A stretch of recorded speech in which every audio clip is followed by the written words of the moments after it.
조태영 전 국정원장이 12월 3일 그날 밤 계엄국무회의에 참석해서 문건을 세로로 2번 접어 양복 안주머니에 넣는 장면을 내란 특검이 확보했다는 소식 어제 전해드렸습니다. 그렇습니다. 그 문건 내용이 뭔지가 궁금했는데 이와 연관된 내용일 수도 있어서 전해드리겠습니다.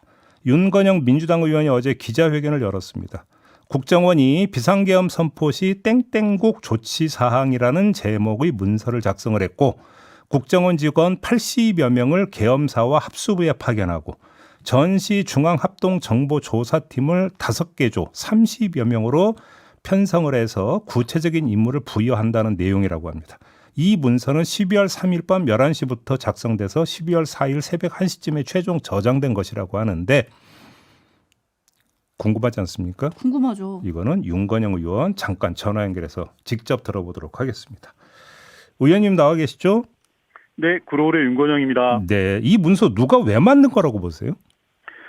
문서 작성자는 모든 게 자기가 알아서 스스로 한 일이라고 지금 주장하고 있습니다. 그런데 이게 지나가는 소도 우스울 일인데 네. 어떻게 이렇게 엄청난 일을 직업공무원 스스로 할 수 있을까? 저는 절대 없다고 생각하고요. 네. 분명히 상부의 지시가 있었고 그 지시에 따라서 불법 내란에 가담하기 위해 작성한 거다. 그렇게 생각합니다. 그럼 이거 그러니까 제가 작성한 겁니다라고 지금 계속 주장하고 있는 사람의 급은 어느 정도인데요? 팀장급입니다. 팀장급? 네네. 팀장급이 이런 내용을 기한할 수 있습니까, 이게?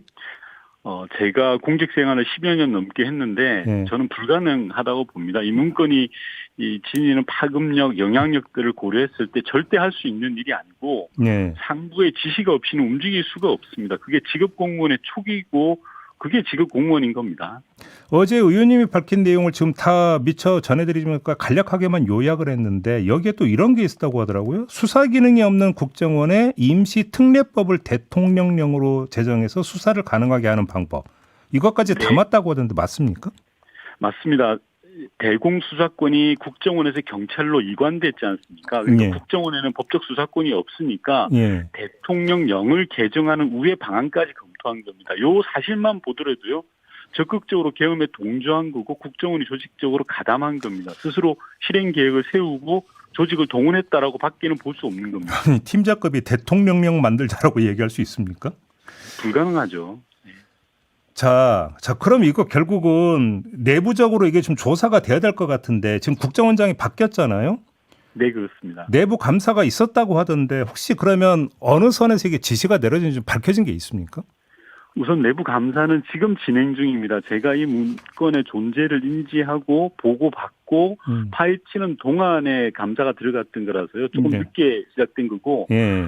윗선의 지시는 최종 감사 결과 봐야 되겠지만 누군지 분명한 것 같습니다. 그동안 윤석열 씨와 조태용 전 원장의 워딩을 보면 상식적 추론이 가능합니다. 윤석열 씨는 2월 4일 날 헌재 정원에서 뭐라고 했냐면 이미 다 원장하고 이야기했다라고 나옵니다. 거기에서. 예.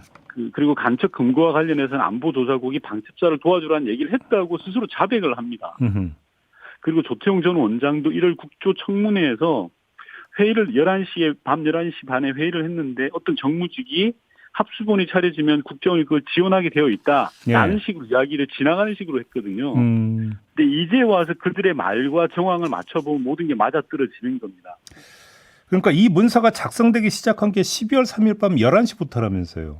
맞습니다. 그러면 좀 조태영 당시 국정원장이 문건을 하나 받아서 2번 접어서 양복 안주머니에 넣는 CCTV 영상이 나왔잖아요. 그러면 이 부분이 혹시 그 문건에 담겨 있는 대통령의 지시사항 이걸 수행하기 위한 차원으로 혹시 이렇게 해석할 여지가 있을까요? 당연히 그렇게 봐야 됩니다. 그 근거가 두 가지라고 생각하는데요. 우선 말씀하신 것처럼 해당 문건을 작성한 시간이 그 증거입니다. 밤 11시에 문서를 작성한 건데 그 시간이 조태용 전 원장이 윤석열 씨로부터 지시를 받고 국정으로 돌아온 직후고요. 네. 그리고 또 윤석열 씨가 홍장원 전 차장에게 전화를 해서 체포 문간을 알려준 직후입니다. 예. 그 시간에 세부 계획을 세웠다는 게 정말 우연일까 묻고 싶고 다음으로 두 번째로는 문건의 내용이 너무 구체적입니다. 앞서 진행자께서 말씀하셨듯이 안보조사국 인력 80명을 계엄사와 합수에 파견하고 정보조사팀을 구성해서 꾸린다는 내용까지 들어가 있는 것. 아주 디테일하게 들어가 있거든요. 이런 걸 보면 윤석열 씨가 홍자원 전 일차장에게 말한 딱 잡아들여라 실행 방안을 짰다라고밖에 볼 수 없는 겁니다. 그 안보조사국은 뭐 하는데요, 거기는? 안보조사국은 대공수사권을 경찰로 이관하기 이전에 쉽게 말하면 간첩 잡는 대공수사하던 곳입니다. 국정원에서 유일하게 수사권을 쥐고 있던 곳이고 말 그대로 핵심 부서고 정말 무서운 부서입니다. 이 부서가. 여기 있는 사람들을 그러니까 파견하려고 했다?